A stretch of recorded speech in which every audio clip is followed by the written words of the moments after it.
Assalamualaikum warahmatullahi taala wabarakatuh. Salam sejahtera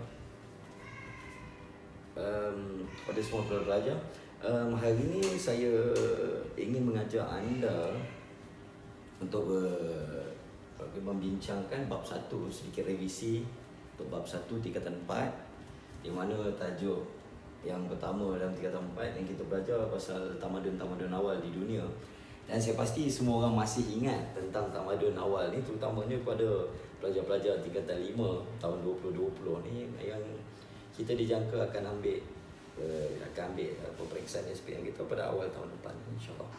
Okey, di mana saya ingin mengajak anda semua untuk buat sedikit pemahaman secara menyeluruh dalam bab ni. Maksudnya macam mana cara terbaik untuk kita memahami apa benda yang dipelajari dekat dalam bab 1 tingkatan 4. Okey, di mana dekat dalam bab 1 yang kita dah bincangkan, kita belajar tentang tamadun-tamadun awal di dunia yang kita dah tahu merupakan tamadun-tamadun yang paling awal dikatakan dia mempunyai rekod dekat dalam dunia, yang bermula dengan tamadun Mesopotamia yang sekarang ni berada dalam negara Iran, Iraq dan juga kawasan Syria.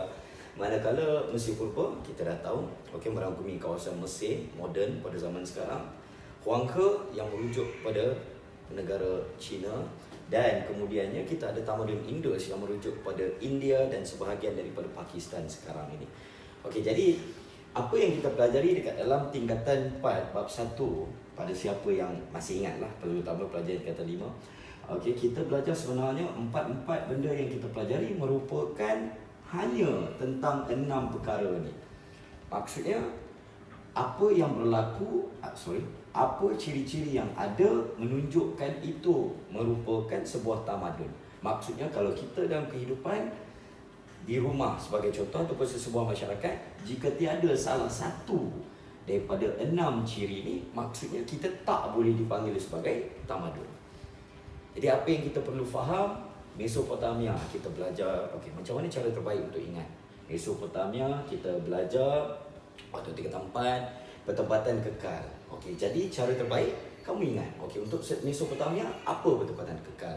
Untuk Mesopotamia, apa organisasi sosial? Dan juga seterusnya. Sama juga untuk Mesir Purba.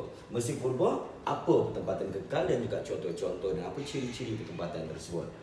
Dan hari ini saya nak mengajak anda semua untuk mengingat kembali sebagai contoh. Jadi apa yang perlu ingat?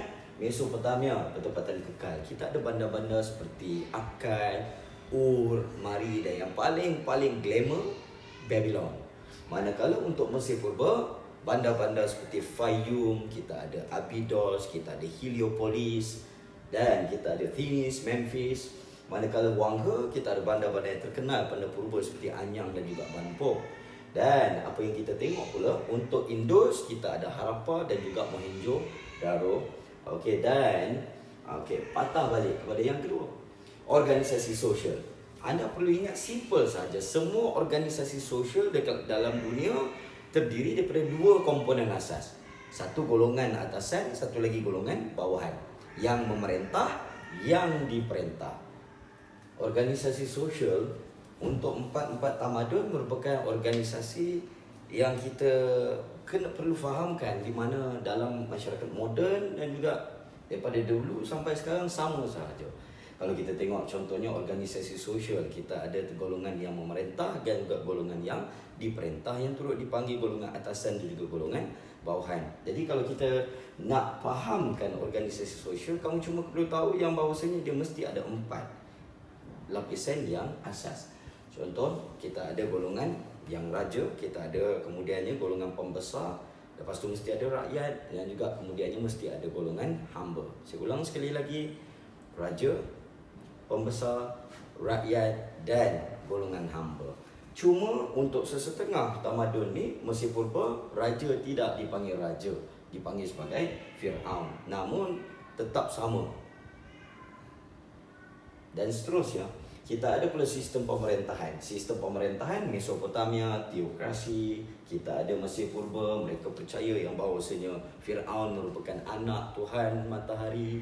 Dan kemudiannya kita ada pula Huanghe ataupun Huangho merupakan sistem pemerintahan yang menggunakan sistem pemerintahan secara monarki ataupun dinasti. Maksudnya diwarisi daripada bapa ke anak, anak kepada cucu, cucu kepada cicit, cicit kepada cucut, and so on. Dan kemudian kita lihat pula untuk pengkhususan kerja. Satu lagi bahagian yang pelajar-pelajar perlu tahu. Pengkhususan kerja tak perlu untuk kita hafal untuk setiap satu berbeza. Pengkhususan kerja kalau kita lihat Mesopotamia, Mesir Purba, Wang He dan juga Indus, dan sebenarnya sampai bila-bila sama sahaja. Mesti ada 3 golongan yang utama, jawapan yang boleh digunakan untuk semua. Okey, jadi apa kerja yang ada?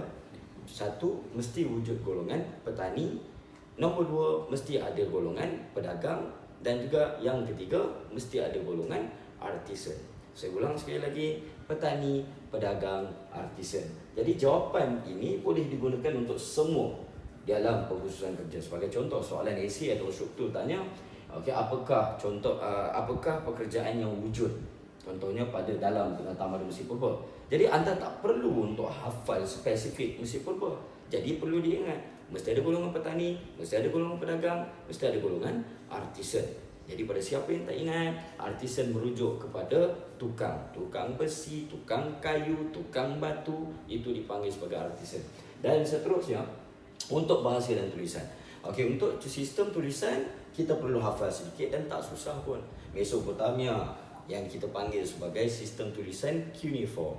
Manakala kita ada Mesir Purba dengan sistem tulisan yang sangat-sangat popular, hieroglyph ataupun hieroglif.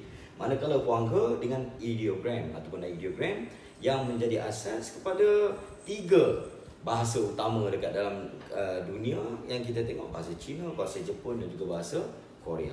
Sebab tu kalau anda lihat, 3 bahasa ni mempunyai beberapa persamaan yang jelas. Dan kemudiannya untuk dari segi bahasa, tamadun Indus menggunakan piktograf. Pada siapa yang nak tahu, piktograf ini merupakan tulisan simbol. Sebab itulah untuk simbol-simbol pada zaman moden kita masih gunakan perkataan yang sama. Jadi kita gunakan perkataan piktograf. Anda pernah lihat, pernah lalu R&R. Jadi bila anda lalu kawasan R&R, anda akan lihat kat signboard contohnya Highway Plus, anda akan nampak ada gambar lambang sudu garpu. Maksudnya ada tempat makan. Lepas tu kemudiannya ada beberapa simbol yang lain yang bila kita tengok, maka kita akan tahu apa tujuan ataupun apa tempat tersebut. Jadi itu sampai sekarang simbol-simbol yang menunjukkan sesuatu dipanggil sebagai piktograf yang asalnya dari tamadun Indus. Dan seterusnya kita lihat pula dari segi kepercayaan dan juga agama. Kepercayaan dan juga agama mempunyai persamaan dengan sistem pemerintahan. Contohnya untuk Mesopotamia yang ada sesetengah raja disembah sebagai Tuhan. Di mana untuk Mesir Purba kita kena tahu yang mereka menamakan polytheism. Senang sahaja.